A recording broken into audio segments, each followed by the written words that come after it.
You guys are ranked number one in a lot of publications and research as a digital shelf provider. Can you show us how, or walk us through, how do you help brands optimize their product visibility? Yep. Or how do you help them gain ranks on the search page one share? Yeah, absolutely. And again, I guess if we go back to that get, guide, go principle, it's the most important is that we get them the insights really quickly. So there are some things, and this is not exclusive to Profitero. This is, if you're working with a digital shelf provider, you'll have this. But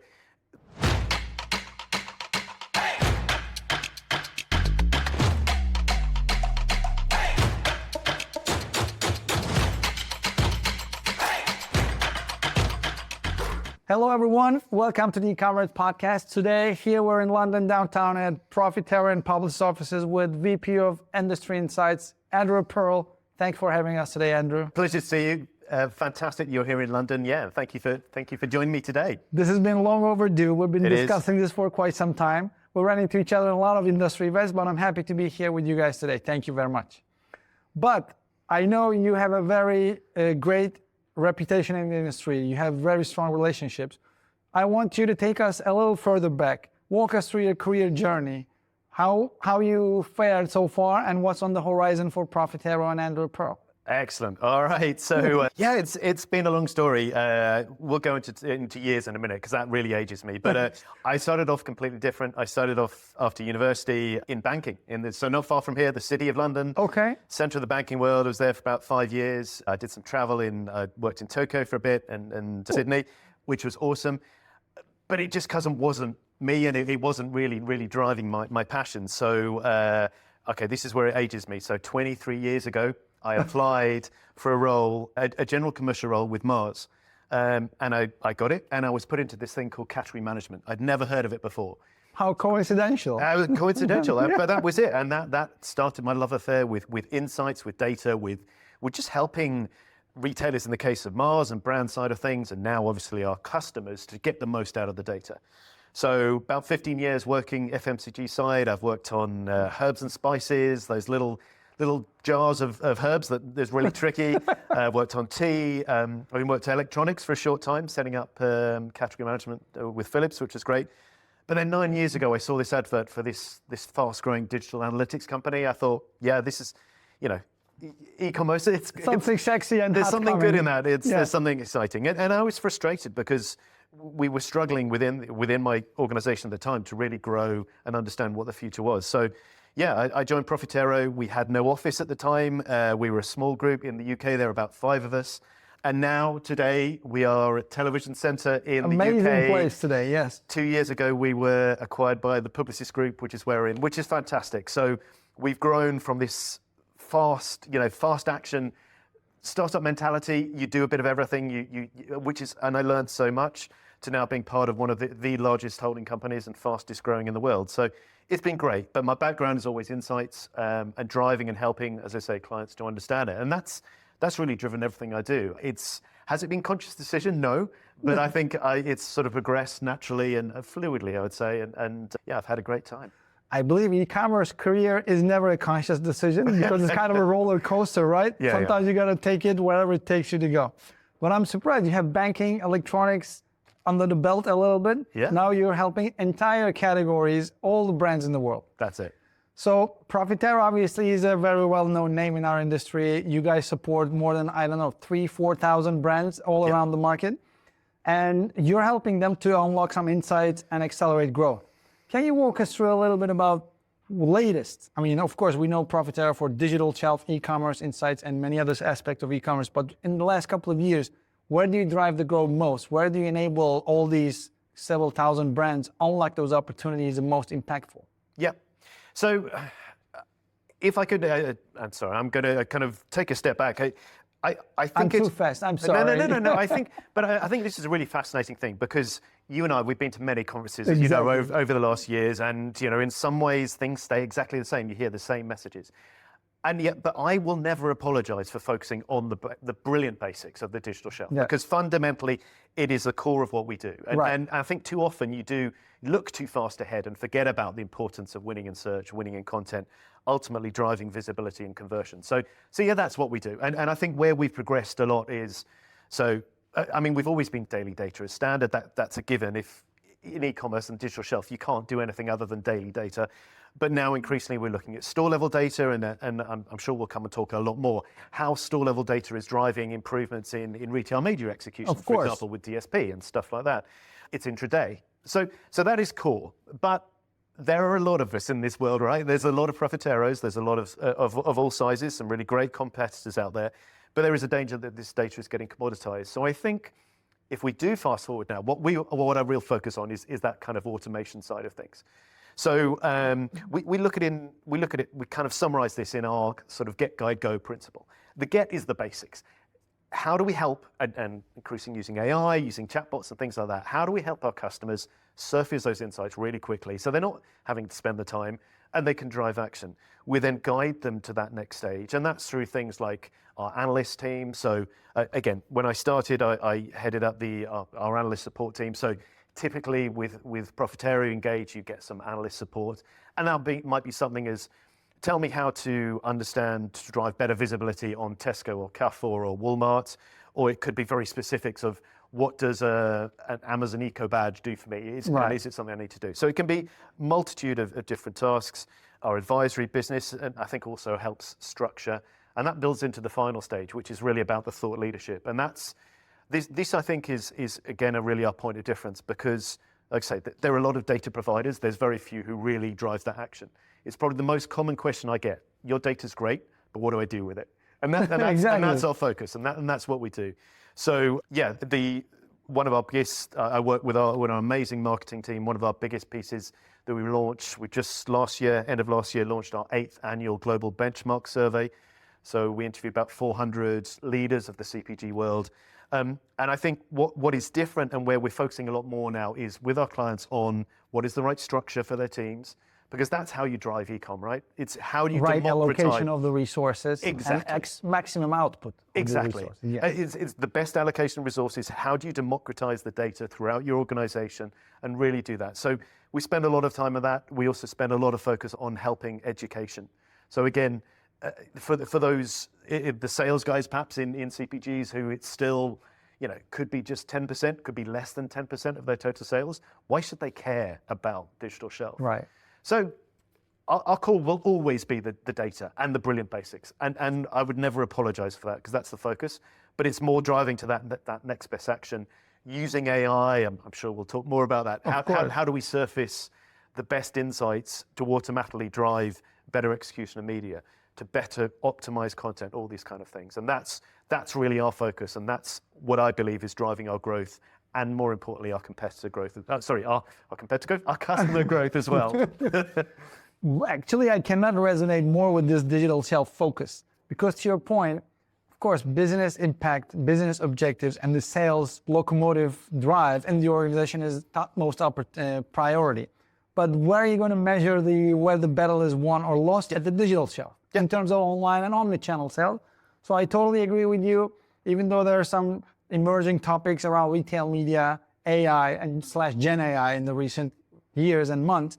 Digital shelf will be always the main battleground where the measurement needs to take place, the impact and synergies between. So this brings me that you guys are ranked #1 in a lot of publications and research as a digital shelf provider. And I also use Profitero in a couple of the past companies I worked for. Brilliant solution, brilliant support team. But I want you to walk us a little bit under the hood. I know how it is to work with a Profitero team, how it is to use the tool, but some people in our audience might not be familiar with that. Sure.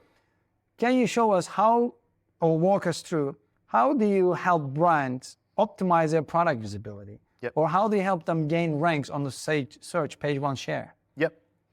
Yeah, absolutely. And again, I guess if we go back to that get, guide, go principle, it's the most important is that we get them the insights really quickly. So there are some things, and this is not exclusive to Profitero. This is, if you're working with a digital shelf provider, you'll have this, but it's frequently underused. Things like alerts, right? Right. All our users, they don't have enough time to go in and log in and find the data. We need to tell them when it happens, tell them when their competitors go out of stock. Because particularly with visibility, that is the chance where they've got the better chance than ever of really driving their growth and stealing category share. So it's those things. It's about setting up, helping them understand how they monitor and scorecard. So we spend a lot of time on that when we start with a new client. How do they get the basics of scoring, what, like you said, the fundamentals of what they do? Right. Because if there is only one way of driving that growth across the organization is making sure you have a simple, clear KPIs that drive better understanding of what you do. And I think the final thing is also understanding that what is possible in a retailer point of view. Because, we all know retailers change all the time. They're all struggling to keep up, fighting to keep up with Amazon, and Amazon keep going further ahead. So again, we spend a lot of time, we have what we call our retailer capability matrix. Just helps our brands understand what is possible. I love those green, red chart metrics. Yeah, it's great. So if we focus specifically on visibility, I think obviously the key things is number one is about identifying where there's opportunities to win, and that's about understanding what are the right keywords, where is it that they need to focus on, and this is where of course AI can come in. So using recommendations specifically on keywords that are relevant to retailers, right? Because the danger is you just do a one size fits all. We know from our research only 1 in 7 keywords in any given category is common across different retailers. So if you're just applying the same sponsored strategy or the same content across all retailers, you're going to win in some and not in others, and you're going to waste a lot of time. Again, so that's identifying where the opportunity is, obviously then measuring the search performance, what is their daily search, where are their changes, where are their opportunities to win. And it's important. Sometimes you just look at a simple measure like share of page without really identifying, is it a competitive? Is there any ways I can improve? Are there quick wins that I can go for? So for example, keywords that are very important to my category, to my retailer, but actually where I've got a low share of page, but equally my competitors aren't really focusing on. So, in all these ways, we use AI and use our recommendations to come up with that. And then finally, fundamentally is optimizing and helping them optimize the content so that they can do it win organically, because that gives you the best uplifts. So I guess in all of this, it's using AI, using the insights to go, rather than just what happened. Okay, my share of page one this week was 10%, last week it was 15%. Fine, what's happened? To what's next? What's the action? Drivers. What's the drivers? Yeah. And that's our key focus, really. And the good thing about those notifications or predictive recommendations is really saving time for the users across teams. Yeah. Just to make their life easier or communicate the actions need to be taken internally and even sometimes external category managers, vendor managers, in their retailer partners. But you're right, sometimes we take things granted and we're not paying much attention to what's available to us in terms of a solution, in terms of availability in the products we use, and things get oversight or forgotten. But I want to go back to something, a little bit nostalgia, because when you talk about the retailer capability metrics card, which I love, I remember 4 or 5 years ago, Profitero was also publishing digital capabilities for different functions of the e-commerce team. And now I've been repeating this last couple of months in my articles and in my insights that those ebook era, the playbook era, is kind of dialed down and it's almost not needed as much as 5 years ago. Now we're looking to measurement, accurate analytics, and AI-based data capability. Do you still provide this kind of digital capabilities, maturity, or tools and roles requirements for different teams, different markets? Or do you also observe the same thing? This is not as much as needed as before. Everybody is focusing on data and measurement capabilities today. Where do you see the picture from this angle? Yeah, I think it's a really interesting one. Yeah, I mean, obviously, when I started 8-9 years ago, Profitero, it was going out to CPGs and persuading why they needed to analyze the digital shelf. No one needs to do that anymore. Everyone gets it. It is fundamentally still getting that right structure, but because we've looked at it in different ways. Typically organizations start off with a siloed structure where you kind of got e-commerce team reporting under one line and into perhaps someone on the board or the C-suite, but they're siloed from everyone else. There's this gradual progression, and you've got to be doing it at the right pace for you, the right time. But if you can move towards that more democratized model where you have experts, digital experts in sales, in marketing, in finance, in supply chain, then that's, typically that's where leaders who do that, they're the ones that win. So that's one we focus on. I think what's really interesting is, again, as you say, we've produced year on year these kind of, we call them ROI reports or retailer playbooks about what you need to do. So if you move from page 2 to page 1, what is the uplift that you can get if you win organically? What we're seeing is though those gains are getting smaller and smaller because everyone is monitoring everyone's optimizing content. Most people are doing it right way. They're spending more on retail media. And so the uplifts are smaller. They're still significant.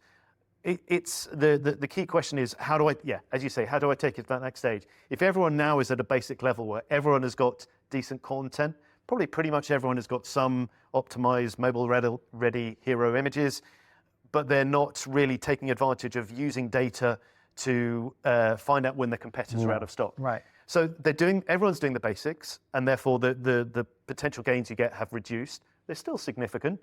What's next is how do I automate it? How do I use my data to automate that next best action? And that's where you can get your incremental gains. So that's where we're focusing more on at the moment. I'm going to go for another flashback in the coming minutes for the organizational benchmark report you released for 2024 and the siloed team structure, sidecar team structure, and democratized data, etc. I worked in COE in some of my roles. I love COEs when it's really applicable and powerful.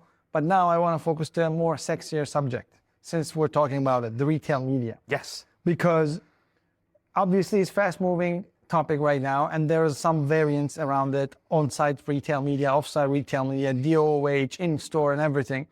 And I'm a big, how should I put it, advocate of the synergies between digital and retail media. Yeah. Because you're driving all this traffic with paid media, sometimes it's earned and owned media of the brand. You're bringing all this traffic to a retailer ecosystem, and it's not managed properly on the digital side. How are you going to talk about incrementality of your retail media investment? How are you talking about the accuracy or performance of your investment?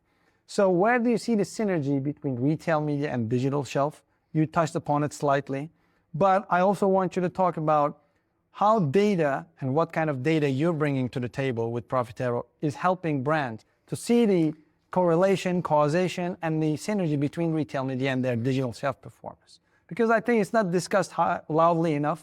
No. Not many CPGs maybe are bringing up to the conversations to their JVPs or to their internal teams. I want to hear it from the expert. It's a fantastic question, Mo, and it is so surprising because, I mean, we all know all brands are investing more in retail media, more than ever. I mean, you can pick any number about, and it's got a lot of noughts after it. Goodbye, good old linear TV. Exactly. We're sitting in one of the largest media agencies, holding companies in the world. So I have to be careful what I say, but it's a fast-growing area. And yet, at the same time, you talk to most of our clients, they're still struggling to really understand that the ROI, the benefit for that investment. They really struggle to measure it. And so one thing, again, you mentioned our report. One thing we did differently this year is really focus on what leaders do differently. And by leaders, we mean the ones that are fastest growing, so typically growing 25% year on year, but also typically have a large share of the category, so often have at least 25%. And we looked at and we've created what we call our hallmarks of leadership. This is what they do differently and do consistently and do better. So one of those things absolutely is data. I mentioned it earlier on. I think that the linking digital shelf data to retail media execution not only can save you a huge amount of time, and again, typically we look at many clients, they're monitoring retail media maybe on a monthly basis, but they're spending a huge amount of time and still the data coming back from the retailers in a lot of cases, particularly the omni retailers, is not the best way, not really, doesn't help them to get to that answer. No. What leaders do is tie their digital shelf data and are optimizing it and analyzing it on a weekly basis. Some cases more often than that. But if you do that, and if you link things like availability, pricing, winning the buy box to your execution, you can make sure that you're investing at the time when you've got the best chance of success. So, for example, linking our availability data on a daily basis. We have partnerships with Sky and PackView, who are going to be running the retail media, so that we feed our data into their systems. You can set up a rule that if your competitor goes out of stock, you can automatically start bidding on keywords relevant to their, and by doing that, you're gaining from their pain, but you're also investing at a time where you've got the biggest chance of success. So that's what leaders are doing now. They're linking digital shelf data. And you're absolutely right, there isn't enough conversation on this. Because this is also not just, it's progressing very quickly. You know, the leaders have been working with us for the last 2 years now. It's not just search, it's search and DSP. You know, it's not just the retail media networks. Increasingly, and driven from the US, you know, it's using location, store-based data on a daily basis with DSPs to really link better media execution. So absolutely, it's the two are one of a way to guarantee future success, and it's backed up by real evidence. I mean, I presented last year with Kraft Heinz at the Digital Food and Beverage Conference, in one of the largest conferences in the UK, where they ran this process using our data, feeding into Sky on Prime Day. And when their competitors went out of stock or lost the buy box, then they automatically started bidding on keywords. And obviously, at one of the highest traffic days of the time, the most expensive, they increased their ROAS by 6%, but with an 8% reduction in cost per clicks. So fantastic. You know, they're getting more visibility, lower cost at an expensive time. And probably even more exciting, this is actually I know your connections in the past. So Philadelphia, Mondelez in the US. On Walmart, again, they ran this process. Again, when competitors were out of stock. And probably, yes, so they got a better share of paid search, they got a better ROAS. Probably almost more excitingly, they got a 20% uplift in new to brand buyers. So this is bringing in new buyers to your brand, potentially to your category. This is where retail media can drive your brand growth and potentially even category growth. Tying your digital shelf data, then giving the retail media where it's relevant to the shoppers, where they want to see it, and drive growth that way. So linking the two is absolutely key. Speaking of Philadelphia and Mondelez, hi to Christina and Francesca from here, from lovely London. I want to come back to an interesting question that I was talking about yesterday. Is there any way to measure the digital shelf performance or impact on the conversion between paid media and, paid traffic and organic traffic? Do you have any insights around this or any conversations around this? Because we were talking about this the other day in another CPG, and we're brainstorming, okay, there will be a different synergies and different variables or different weights of digital paid content, PDP variables, when it's a paid traffic versus organic traffic. Yes. Is there any discussions or measurements around this or insights around it? Yeah, absolutely. I mean, we do, so obviously as well as digital shelf data for over 1,200 retailers, again, on a daily basis, we also provide Amazon sales and share data. Right.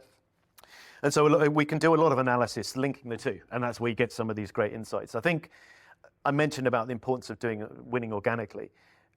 So typically, yeah, if you can win search organically, and this is not surprising, but I think it's for the first time we can kind of quantify it. We typically see uplifts 3 times as long as if you're paying for it by sponsored search, because of course, you know, you've earned that right, and also typically they last a lot longer as well. So that's always been our focus.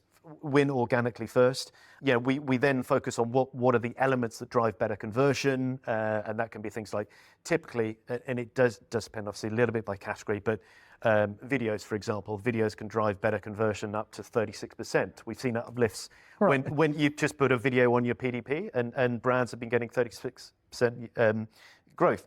Images and A+ content, all the same kind of thing. So at every stage, we quantify what are those benefits, trying to help our customers understand the elements that drive that conversion better, but also, as you say, that difference between sort of paid and organic, so that because sometimes it's just, we're talking to the converted, right? The digital leaders, they know this, they know it better than we do because they live it day in, day out, but they need the ammunition to take to the business. Exactly. Say, this is why we need to invest in content. This is why we need to invest in more videos or more better images, and that's really what we focus on. Now I'm shifting gears because we talk about fast insights coming on daily and sometimes real time out of Profitero, actionable predictive recommendations. And we talked about the digital commerce leaders living this day in, day out, but content generation, content syndication, and content optimization is another component of this equation. I mean, it doesn't happen only measurement end of things.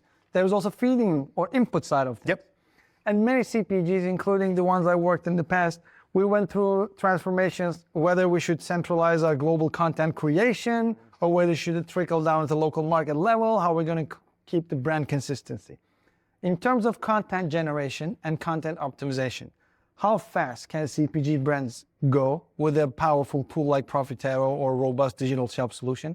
And where do you see the trend? If there's any trend, is the content being, with all the Gen AI and speed available at our disposal now, is it more globalized content, digital supply chains in favor, or there is still a mixed bag of things, just like your organizational team structure? Yes, it's such a great question, and you're right. It is probably one of the biggest topics of conversation. I think starting off, we see it as a series of these kind of two challenges, the internal, external challenges. Internal, and apologies if you're listening, you're part of one of these teams I'm going to slightly talk against, but it's that marketing versus digital, and yes, that is common throughout. I think equating what is known, particularly in more standard CPGs that are driven by in-store, right? Knowing right, that behavior very well and things that have been built up over years and years. Look, marketing teams own the brand equity. I totally right, understand it, but just equating in-store to online, is very, it's never going to work. I think online shoppers are very much, they're looking for education, but it's also about validation about their right, what they're buying. So content has to reflect that. I think there's also a cliche as well, like, in your aisle, let's call it Philadelphia, you're looking at the chilled cheese aisle, right? That is it. That's that one aisle. But online, you've got hundreds of ways that you can approach the aisle because shoppers search in so many different ways. So I think this actually feeds into another piece of our insight that to answer this question, a lot of brand leaders came to us and said, we're really struggling to get that investment in content. How can you help us prove the benefits of content beyond just selling something on Amazon or Carrefour or Tesco or Walmart? So last year we released what we call our digitally influenced shopper report, and it was really to help understand, what impact does digital have, not just on online but on offline sales. Forrester did their reports. Digital influence sales. Yeah, they said, what is it, 20% by 2027? Yes. We think we're kind of there already, right? We know that actually, so for Amazon, let's take Amazon for example, 50% of shoppers, and we did this across multiple categories. If you want to see this, by the way, go to profitero.com. You can download it for free and get information for markets. We've got UK, US, Germany, and Canada. Yeah, 50% of shoppers will go on Amazon, even if they're planning to go to a physical store, because they want to educate themselves first. So that comparisons, ratings, enhanced imagery, and imagery, and that's why that investment in content is so important. If you're looking at a high consideration category like electronics or toys and games, it's up to 80%. So I think it's really understanding the nature of what shoppers are going for, and therefore that content needs to reflect that. The education needs to be much richer and show usage and show all these kind of things. The second is understanding what the capability matrix is going back to that, what you can actually do on the retailers. We know from our research that typically, and this sounds unbelievable, but less than 5% of a brand's portfolio is compliant on any given retailer. Less than 5%. So they're not matching what they can do in terms of number of bullets, length of title, length of description, all these kind of things. So I guess to answer your question, how far can they go? I think still a long way. There's been massive progress. Imagery is so much better. We've seen the much better education on PDPs, but there's still just some of the basics that can go even further. And again, it's not just about applying that same sort of one size fits all. So this is why, we're starting to this sort of change from content compliance to content effectiveness, and that's where AI plays a huge part in that. This is where I think it can really progress it. If you need to press your finger on one major reason behind this less than 5% platform content compliance, some of the usual reasons come to mind, that it could be the complication of the platform, that it's not easy to syndicate content, or is it a lack of resources on a digital commerce team which is not educated or aware enough of the dynamics and different algorithmic capabilities of the retailer platform, marketplace platform? But from your research and findings, where do you see the highest ranking reason for this 5% below content compliance? I'm glad I said highest ranking, because I was just going to say yes to both of those. So yes, it's lack of resource. Yes, I'm just thinking well. Yeah. It's really interesting to pick one key thing. I think this one-size-fits-all approach is the kind of the reason, but that's driven by lack of resource and driven by the lack of understanding. And the problem is then you're not maximizing the impact. And so the challenge is we see on digital teams, the demands are getting bigger and bigger. That's why we saw that actually from our research this year, 50% of brands feel that they're struggling even just to keep up with the competition. So just doing the basics is getting harder and harder to do. So that's why I think AI becomes much more important. Brands generally don't have the resource, they're time strapped. They can't keep an eye on what exactly I can do in Tesco versus Sainsbury's versus Asda, to use a UK example, or Carrefour or whoever it is. So that's where you need the recommendations, AI driven, to understand at a retailer level, what are the things that really drive, what are the KPI or the content KPIs that drive sales rank and ultimately sales growth. And that's what we develop. We call it shelf intelligent content. It highlights those things so that you don't waste your time on the things that don't matter. Everyone has an idea that number one focus should be titles and then it's bullets and descriptions. But in some cases, in some retailers, particularly the more basic ones, it's just purely focus on the title and that's it. And if you do that, you can win. So I think it's applying that one-size-fits-all approach is the issue, but that's where AI can really highlight what is important at a retailer level and allow you focus on just the things that are going to drive growth. Here I want to share an example from my personal role, and kudos to Team L'Oreal USA, by the way. And I send my best to Sophie and Jonathan on our team working on this topic. When we're building a solution in the L'Oreal organization, we were identifying different variables, different attributes on each product detail page across different retailers, from Walmart to Target, from Target to Ulta and Sephora, and we're weighing them based on their impact on the digital shelf measurement. And this was done internally. And then we're informing our digital content generating partners on the agency side and brand side, and then we're also using this on our measurement side. So I think to your point, yes, one-size-fits-all approach is a really, really bottleneck or the inhibitor on this journey. And the teams, I think, more spend time and resources on their own internal educations as well as their partners, and not expect everything come readily available from their retailers and agencies or solutions. They will move faster on that profit journey. I think that's one of the reasons L'Oreal digital sales performance is always considered one of the best in class across categories, across markets. So again, I just wanted to share my gratitude and thanks to the team who worked on this project. But it requires data understanding. Yes. It requires data science, citizen level capabilities. And of course, it requires a little bit of good usage, taking the most out of the programs and products they use. Because it's not granted.